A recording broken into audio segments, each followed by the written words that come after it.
NASA, the National Aeronautics and Space Administration, presents Aeronautics and Space Report.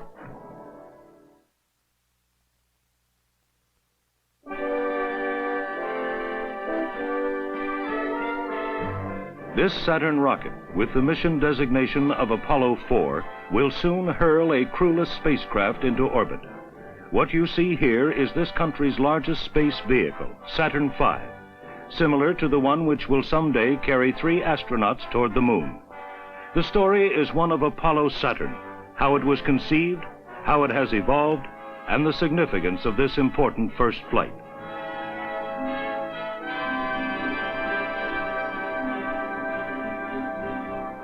To understand the evolution of Saturn V, it is necessary to understand the background leading up to its development.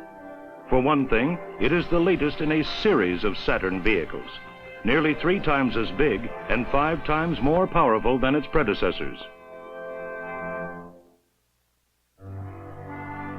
The director of NASA's Marshall Space Flight Center in Alabama has been closely associated with this development. Dr. Wernher von Braun explained how he and his colleagues at Huntsville began preparing the way for the big rocket. Our first assignment along those lines resulted in the development of the first stage of the Saturn I. This was essentially an attempt of clustering 8 engines of the type that we had been using in the Jupiter intermediate-range ballistic missile to produce a total thrust of 1.5 million pounds.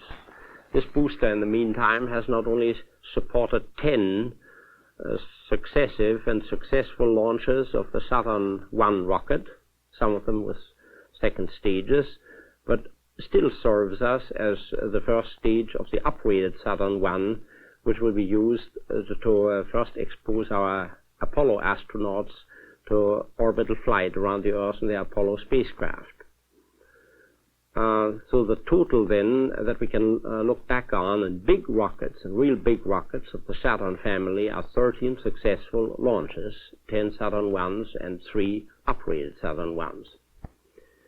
To put people on the moon and with enough fuel to enable them to return safely home to Earth requires a still larger and more powerful rocket, however. And this is what we call the Saturn V. The Saturn V will have a thrust of 7.5 million pounds in the first stage, and the takeoff weight of this monstrous rocket will be about 6 million pounds, or 3,000 tons, which is about the weight of a light naval cruiser.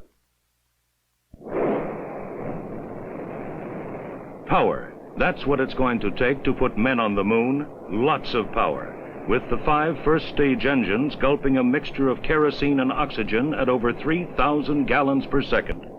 The manufacture and testing leading up to the first flyable Saturn V required numerous special test stands.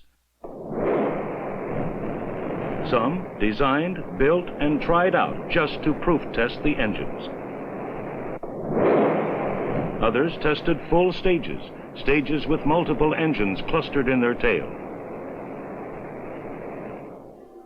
Apollo Saturn is a complex effort, an effort nationwide in scope, at one time encompassing the talents of more than 400,000 people in government, industry, and universities.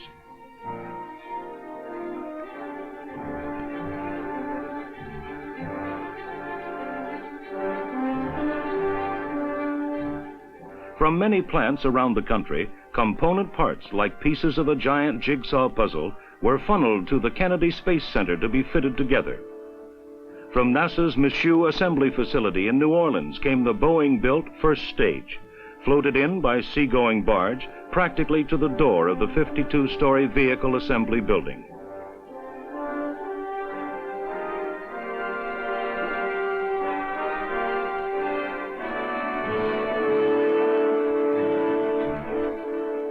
The second stage, built by the Space Division of North American Aviation in California, was shipped via Panama Canal to the Mississippi Test Facility for checkout, then barged to Kennedy Space Center.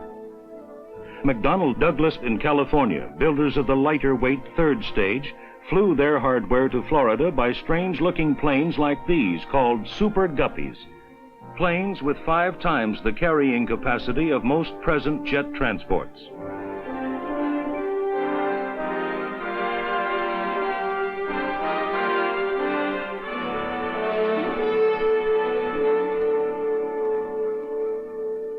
As they arrived, the various components were placed inside the vehicle assembly building.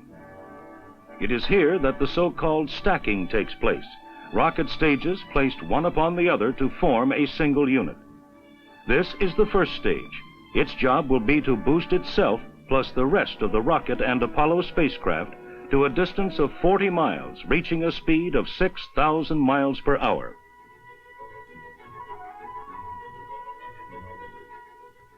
This will also be the first use in space of the powerful second stage. Its 5 liquid hydrogen-fed engines will deliver 1 million pounds of thrust, taking over after the first stage burns out, propelling upwards to 108 miles and more than doubling the speed.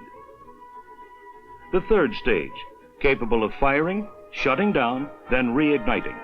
It is the third stage that will orbit the payload, and after starting the engine again, put the spacecraft into deep space.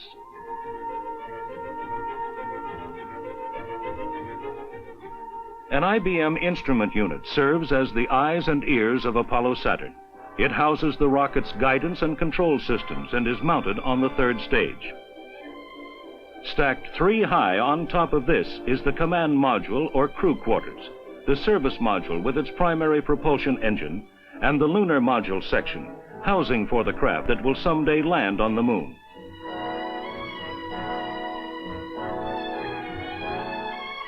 At the very top, the launch escape system, used in case of an emergency.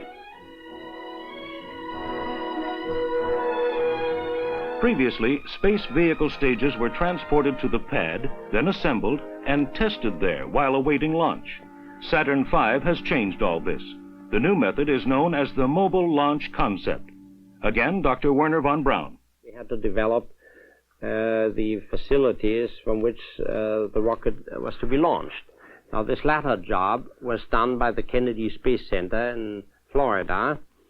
And, the Saturn V launch facility, for instance, features what is believed to be the largest building in the world as far as volumetric content is concerned. It is big enough to assemble 4 of these Saturn V Apollo vehicles simultaneously in vertical position and then move them out from this vertical assembly building to the launch pad 3.5 miles away. This moving is done by a Caterpillar tractor. It's a track-laying vehicle powered by a 5,000 horsepower diesel engine and electric motors driving the actual tracks. This vehicle moves under the launch platform on which the vehicle is initially assembled and just jacks it up and carries it piggyback to the launch pad. The launch pad itself is also quite a complex facility. It not only provides much electrical gear that is required near the launch facility itself, but adjacent to the launch pad are also all the fuel and oxidizer tanks with which the vehicle is loaded prior to launch. Then, of course, there are access arms to the various stages. There's even an access arm through which the astronauts board their spacecraft. At the end of this access arm is a full-fledged clean room to make sure that no dirt is carried into the spacecraft. So all this together is a very complex operation. This is the Launch Control Center. Inside are firing rooms. Unlike the circular concrete and steel blockhouses used in the past, the firing room is long and rectangular. The east end of the room faces pads A and B of Launch Complex 39. Large windows allow the launch crew to see the rocket lift from the pad. It is from here that the Saturn V will be subjected to automatic checkout. Dr. von Braun tells why this is significant. We have learned the hard way that most rocket failures in the past were caused by inefficiencies, or deficiencies rather, in equipment, in components of the flight hardware that existed there even before the rocket was launched, but the launch crew wasn't aware of it. It didn't have the visibility to know that there was a sticky relay or maybe a blown fuse in the rocket. And so we have provided an automatic checkout system where the entire rocket is checked out with the help of a computer in something like 2,000 distinct points where we would like to diagnose the health of the rocket before it takes off. The major objectives of the upcoming flight will be to test out the Saturn V rocket for the first time, monitor the spacecraft systems during an 8-hour period, and ram the command module through the Earth's atmosphere at 25,000 miles per hour, simulating a return from the moon. At NASA's Manned Spacecraft Center, Houston, Texas, Mr. Glyn Lunny will direct the flight of Apollo 4. Here, he outlines the steps of the mission.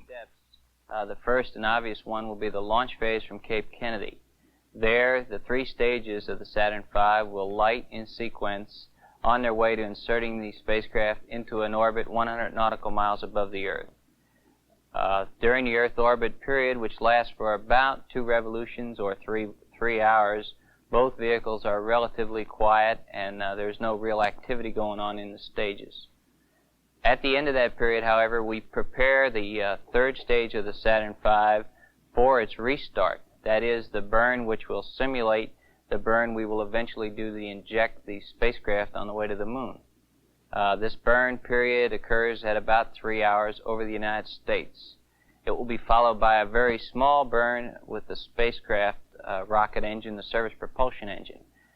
This burn will be small, only of about 15 seconds duration.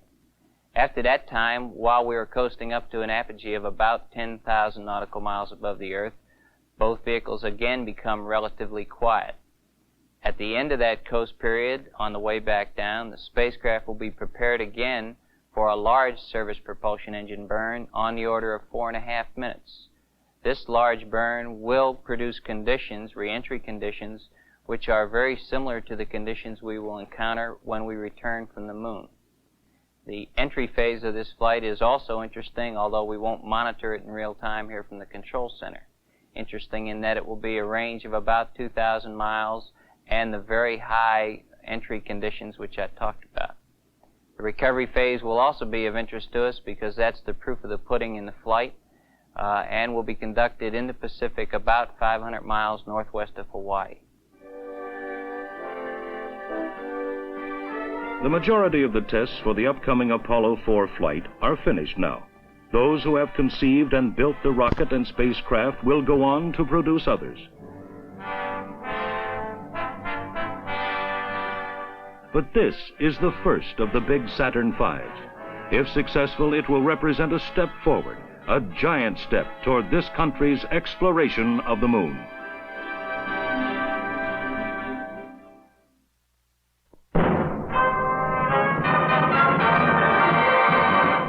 This has been an Aeronautics and Space Report presented by NASA, the National Aeronautics and Space Administration.